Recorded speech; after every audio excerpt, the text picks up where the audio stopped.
마게도냐 첫 성의 빌립보에 도착한 바울과 실라와 디모데 그리고 누가는 루디아를 만나 구원을 전했습니다. 이제 바울과 그 일행에게 남아있는 일은 더욱임소 복음을 전하는 것입니다. 더 많은 사람을 만나야 할 것이고 복음이 복음을 낳는 기적을 맛보아야 할 것입니다. 그런데 무슨 일이 벌어졌습니까? 기도하는 곳으로 가던 바울과 그 일행이 만난 사람은 다름 아닌 귀신 들린 여종이었습니다. 그녀는 주인에게 속박되어 점을 치고 돈을 벌어다 주는 일을 하였습니다. 그녀를 불쌍히 여긴 바울은 귀신을 내쫓고 그로 인하여 돈 이익이 끊어진 그 주인들은 분노를 합니다. 그들은 한 영혼을 치유하는 것보다도 돈 버는 게 더 중요한 그러한 사람들이었습니다. 바울은 사도로도 당연히 해야 할 일을 한 셈이었습니다.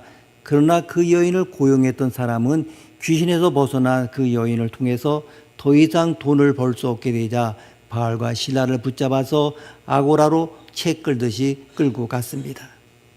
역사 문헌을 살펴보게 되면 아고라는 철학자가 군중 앞에서 강연을 하는 곳입니다.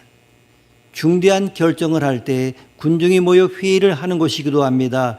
여종의 주인들이 바울과 실라를 아고라로 끌고 가서 관원들에게 넘겼습니다. 여기 관원들은 곤봉을 여러 개 찬 사람입니다. 그들은 아고라의 군중 앞에서 빌립보의 집정관들에게 바울과 실라를 가리켜서 이 사람들은 유대인이라고 소리를 쳤습니다. 바로 그리고 마치 바울과 실라가 로마 제국의 제도와 관례 그리고 그 규정을 허물어뜨리려 한 것처럼 거짓 모함으로 그들을 고발을 하였습니다. 빌립보 시민들이 유대인에게 대해 지니고 있었던 반감의 불을 지른 것입니다. 아고라에 모여있던 군중은 유대인인 바울과 실라에 대해서 불타는 적개심으로 그 두 사람을 일제히 공격을 합니다. 그리고 본문 22절이 계속해서 이렇게 증언하고 있습니다. 22절 말씀 함께 읽습니다. 무리가 일제히 일어나 고발하니 상관들이 옷을 찢어 벗기고 매로 치라 하여. 아멘. 우리말 상관으로 번역된 그리스어 스트라테고스는 빌립보의 최고의 지도자인 집정관에 대한 호칭입니다. 그 집정관들 역시 유대인에 대한 인종적 편견을 지니고 있었음이 분명합니다. 그는 정당한 법적 절차를 거치지 않은 채 바울과 실라의 옷을 찢어 벗긴 후에 매로 치게 했습니다. 바울과 실라의 맨몸을 몽둥이로 치게 한 것이었습니다. 괴수의 옷 위로 매질을 하게 되면 아무리 옷이 얇달지라도 옷이 일종의 방어바 역할을 해줍니다. 그래서 옛날 우리나라에서도 태용을 가할 때는 반드시 괴수의 옷을 먼저 벗겼습니다. 옷을 벗긴 맨몸에 매질을 가하면 금방 살이 터질 뿐만 아니라 때로는 몽둥이에 살점이 묻어나기도 합니다. 태용을 당해보지 않은 사람은 어떻게 그 고통을 상상할 수 있겠습니까? 23절 말씀 함께 읽습니다. 23절입니다. 많이 친 후에 옥에 가두고 간수에게 명하여 든든히 지키라 하니. 아멘. 세계를 제국한 로마가 가장 중요하게 생각한 것은 사회 질서를 유지하는 일입니다. 다른 어떤 범죄보다도 기존의 사회 질서를 혼란시키는 일을 엄중하게 처벌했습니다. 심지어 아고라 현장에서 재판 없이 폭력을 가할 수 있게 관리들이 곤봉을 지니고 있었습니다. 그들은 바울과 실라의 옷을 벗기고 살점이 떨어져 나갈 만큼 잔혹하게 매로 치고 난 다음에 옥에 가두었습니다. 구약 성경 신명기 25장 3절에 보게 되면 태용을 가할 경우에 40대를 초과할 수 없도록 규정하고 있습니다. 사람의 감정에 따라서 무제한으로 태용을 가하지 못하게 하기 위한 장치였습니다. 그래서 유대인들은 태용을 가할 경우 반드시 40에서 하나 가만 39대까지만 매질했습니다. 자기도 모르게 횟수를 잘못 계산해서 40대를 초과하지 말라고 하는 율법을 범치 않기 위함이었습니다. 그러나 이방인들 태용에는 숫자에 제한이 없었습니다. 태형을 명한 사람이 중지 명령을 내릴 때까지 한도 없이 계속되었습니다. 여기에 만이라고 하는 단어로 시작되었다는 사실은 바울과 실라가 40대를 초과하는 심한 매질을 당했음을 의미합니다. 그러나 이것이 끝이었던 것은 아닙니다. 집정관들은 맨몸으로 심한 태형을 당한 바울과 실라를 투옥시킨 뒤에 감옥의 간수들에게 두 사람을 철저히 지키라고 명령했습니다. 24절 말씀 함께 읽습니다. 24절입니다. 그가 이러한 명령을 받아 그들을 깊은 옥에 가두고 그 발을 착고에 든든히 채웠더니 아멘. 당시 로마에 보게 되면 세 단계의 감옥이 있었습니다. 잡범들이 들어가는 감옥은 코로리에라, 그보다 무거운 죄를 지으면 감시 정도가 높은 인테리아라고 이렇게 수감을 했습니다. 그리고 중범죄자들만을 수감하는 지하구를 파서 잡아놓은 폴리아노이라가 있습니다. 바울과 실라는 착고에 채워진 채 여기에 수감이 됩니다. 착고는 일정한 간격으로 구멍이 뚫린 기다란 쇠막대기로 다리를 찢어서 끼우는 것입니다. 그러나 훗날 바울은 이때 일을 도리어 감사하며 회상합니다. 빌립보서 1장 3절에서 6절 말씀 함께 읽습니다. 내가 너희를 생각할 때마다 나의 하나님께 감사하며 간구할 때마다 너희 무리를 위하여 기쁨으로 항상 간구함은 너희가 첫날부터 이제까지 복음을 위한 일에 참여하고 있기 때문이라. 너희 안에서 착한 일을 시작하시니가 그리스도 예수의 날까지 이루실 줄을 우리는 확신하노라. 아멘. 하루 종일 매를 맞은 데다가 깊은 토굴 감옥에 갇히고 다리가 찢겨 착고에 채워진다면 온갖 한숨과 원망이 나올 법합니다.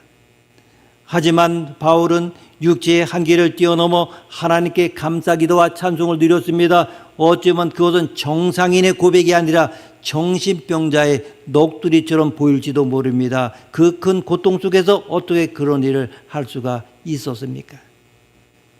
우리가 그와 같은 상황에 놓인다고 하면 올바른 정신을 기도하고 찬송할 수 있겠습니까? 쉽게 대답할 수 없는 질문입니다.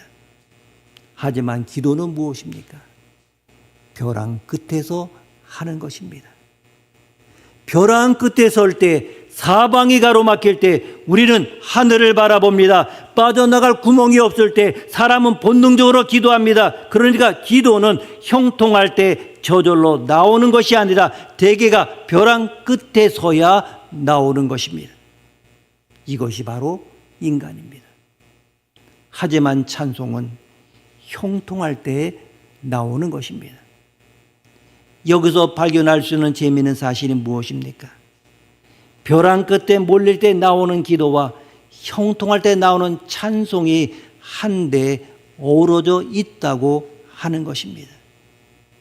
우리는 여기에서 숨겨진 메시지를 읽어야 합니다. 과연 바울은 이런 상황에서 어떻게 기도와 찬송을 동시에 할 수 있었습니까? 우리가 답하기 전에 알아야 할 것은 바울과 실라가 기도와 찬송의 능력에 초점을 두지 않았다는 사실입니다. 본문은 역경을 뚫고 부르짖고 찬송했더니 하나님이 그들을 자유롭게 하셨다는 내용을 전하고 있지 않습니다. 바울이 마게도라로 온 것은 누구의 계획입니까? 바울이 아니라 하나님의 계획입니다. 바울은 등 떠밀듯이 복음을 전하러 여기까지 왔습니다. 하나님의 계획에 따라 시작한 선교행 1차, 2차, 3차 여행에서 바울은 그 길이 한 번도 평탄한 적이 없었습니다. 1차 선교여행에서 죽을 고비를 넘겼습니다. 그리고 이번 2차 선교여행에서 죽기 직전까지 매를 맞고 옥에 갇혔습니다. 바울뿐만 아니라 본문을 읽는 우리조차도 납득하기 어려운 힘든 사건들이 계속 벌어집니다. 하나님, 당신이 보내신 곳입니다. 내가 여기까지 온다고 했습니까?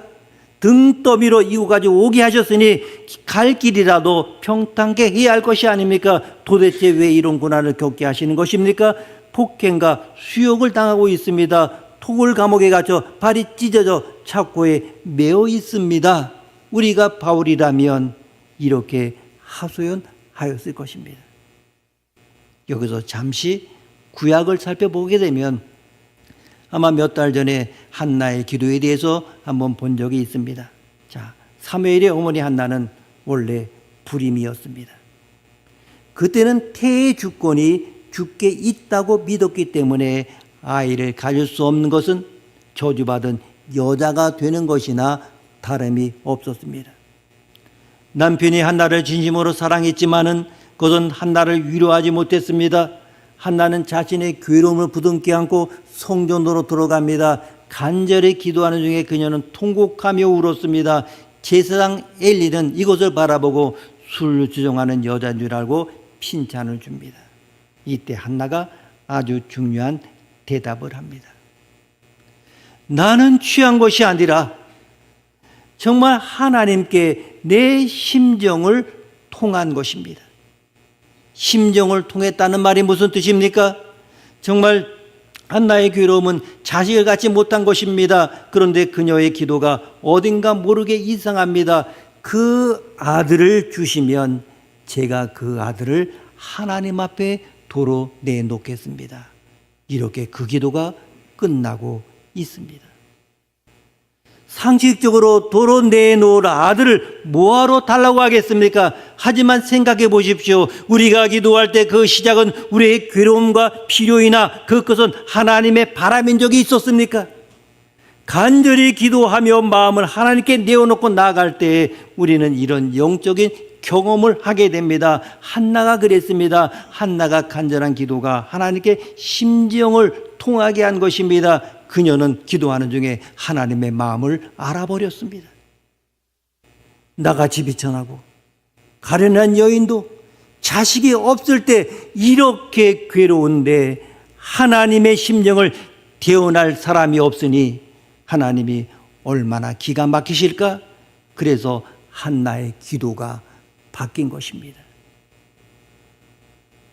처음 바울은 감옥까지 가게 된 자신의 처지를 이해할 수가 없었습니다. 복음을 전하기 위해 열심을 다했고 앞으로 갈 길이 구말리인데 난데없이 감옥에 갇혔으니 얼마나 답답했겠습니까?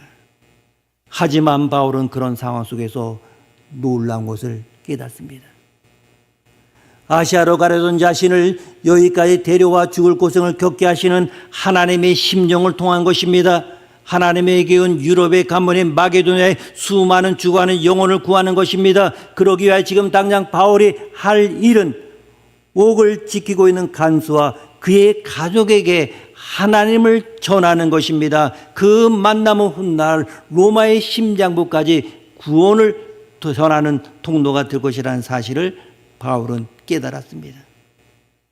바울의 기도가 찬송으로 변한 것은 바로 이것 때문입니다. 하나님의 심정을 통했기 때문입니다. 시편 40편은 이것을 자세히 설명합니다. 시편 40편 1절에서 3절 말씀 우리가 함께 읽습니다. 내가 여호와를 기다리고 기다렸더니 귀를 기울이사 나의 부르짖음을 들으셨도다. 나를 기가 막힐 웅덩이와 수렁에서 끌어올리시고 내 발을 반석에 두사 내 걸음을 견고하게 하셨도다. 새 노래 곧 우리 하나님께 올릴 찬송을 내 입에 두셨으니 많은 사람이 보고 두려워하여 여호와를 의지하리로다. 아멘. 이 말씀을 보게 되면 다윗의 시라고 하는 표제어가 붙어 있습니다. 다윗은 시인이자 음악가요 그리고 빼어난 연주가입니다. 그가 양떼를 지키며 있을 때면 온 천지가 하나님의 노래가 되었습니다. 양떼를 지키며 자연을 바라봅니다. 정말 하나님 행하신 일을 바라볼 때 이제 입만 열게 되면 하나님을 찬송하지 않을 수가 없었습니다. 깊은 영적 절망을 뚫어내고 부른 찬송, 그 찬송은 새 노래가 됩니다.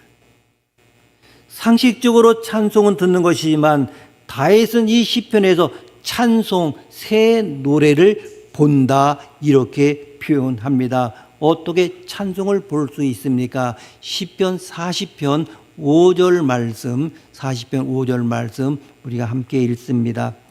여호와 나의 하나님이여 주께서 행하신 기적이 많고 우리를 향하신 주의 생각도 많아 누구도 주와 견줄 수가 없나이다.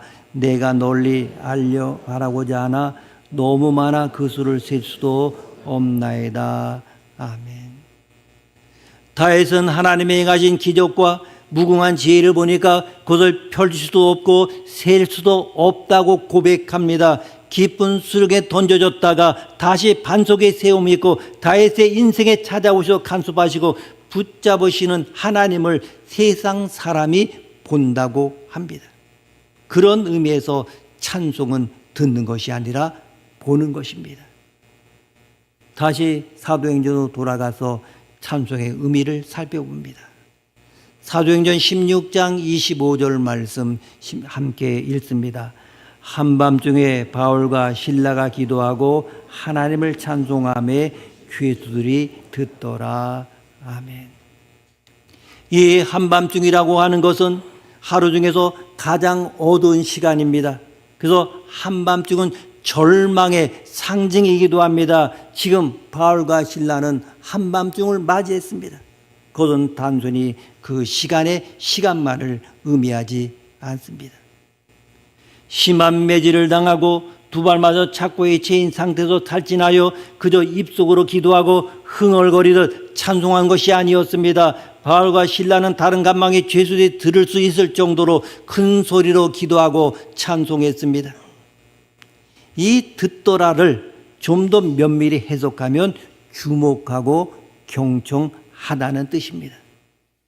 신약 성경 전체를 통틀어서 듣더라는 말은 이것이 유일합니다. 그리스어로 에파크로 아오마인 이 말은 하나의 사건이 일어난 것을 주목하면서 깊이 경청하는 태도를 뜻합니다.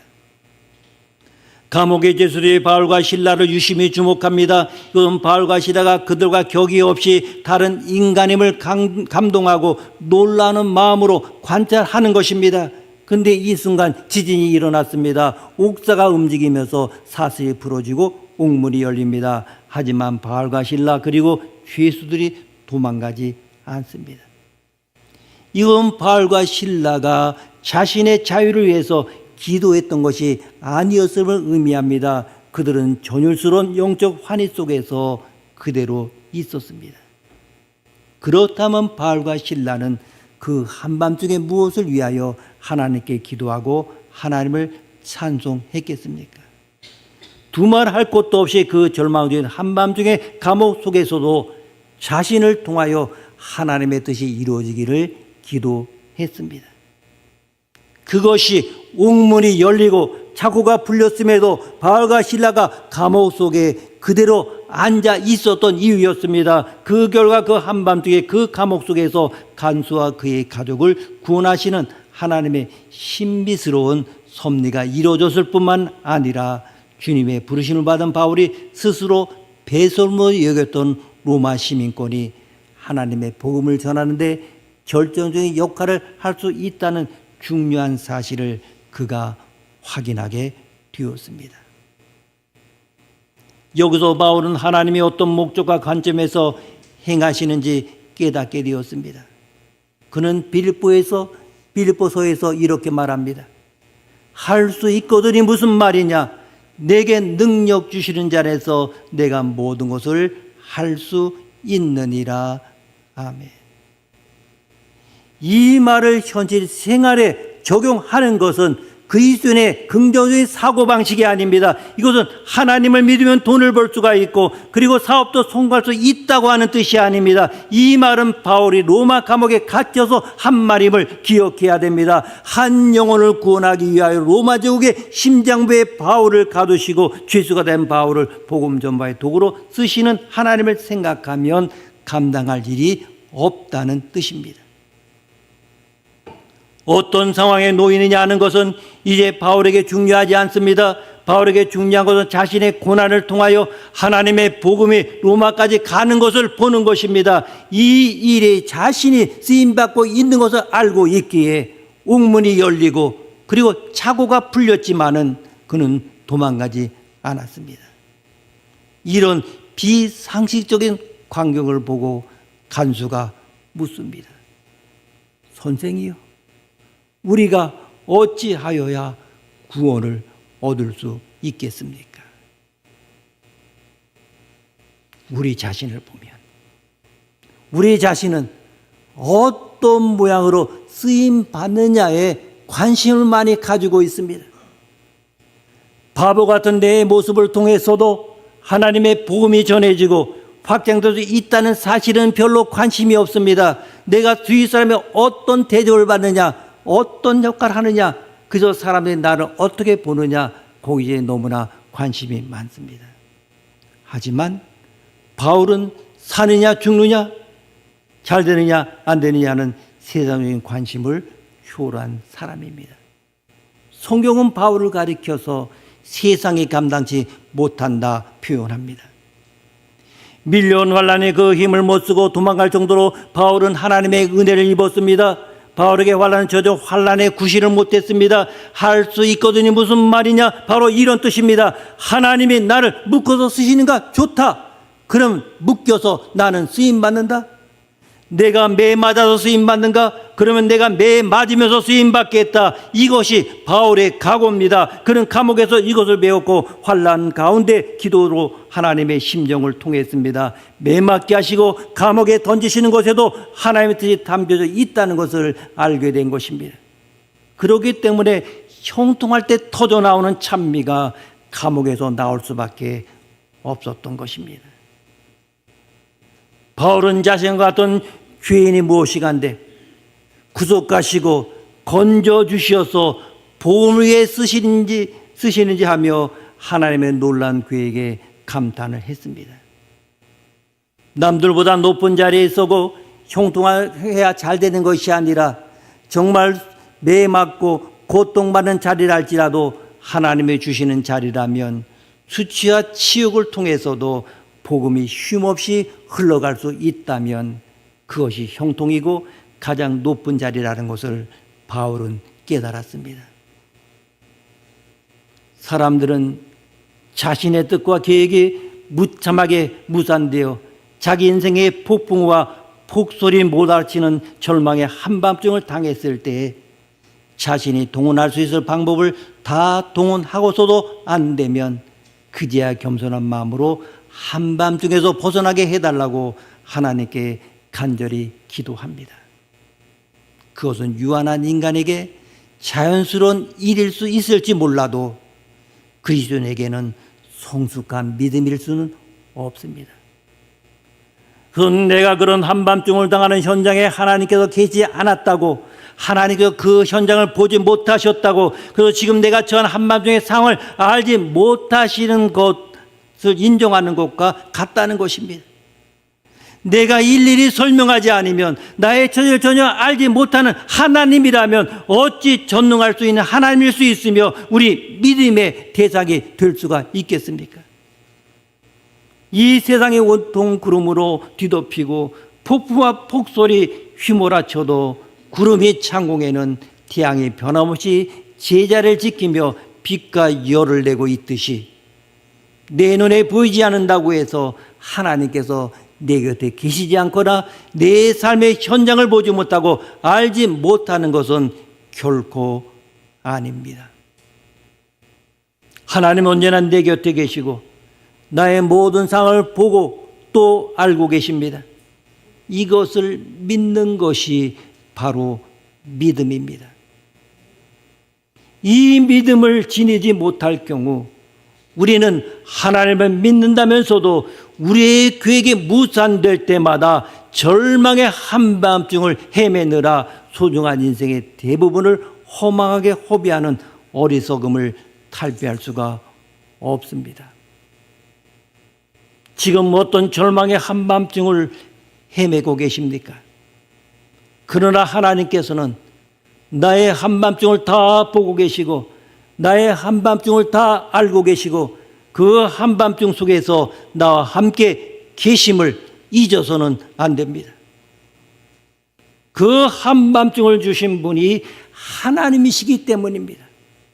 그 하나님을 믿음의 눈으로 바라보며 단지 그 한밤중에서 벗어나기 위하여 기도하는 것이 아니라 그 한밤중 속에서도 나를 통해 하나님의 뜻이 이루어지기를 기도해야 하는 것입니다.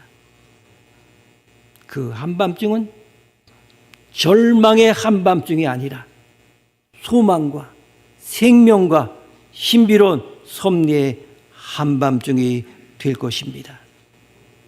하나님께서 그 한밤중을 주신 이유가 찬란하게 동토는 새벽빛을 맞게 해주시기 위함이기 때문입니다. 우리는 바울처럼 자신이 처한 위치와 환경에 자유로울 수 있는 신앙의 경지에 이르러야 합니다. 어떤 자리에 있건 복음을 형상하고 복음을 전파할 수 있다면 그 자리가 최고의 자리입니다. 기도하시겠습니다. 하나님 아버지, 우리의 영혼을 뒤엎고 있는 죄의 구름과 불신의 구름을 예수 그리스도의 보혈로 걷어주셔서 언제나 내 곁에 계시고 나를 보고 계시고 나의 모든 상황을 알고 계시는 하나님을 믿음의 눈으로 보고 느끼고 확인하게 해 주옵소서. 내 인생의 칠흑같은 한밤중을 맞아도 단지 그 한밤중을 주신 하나님의 뜻이 내 삶을 통하여 이루어지기를 기도하는 성숙한 그리스도인, 진정한 믿음의 사람이 되게 해 주옵소서. 또한 바울과 실락에 일어났던 이런 놀라운 일들이 우리에게도 일어나게 하여 주옵소서. 존귀하신 예수님의 이름으로 기도드립니다. 아멘.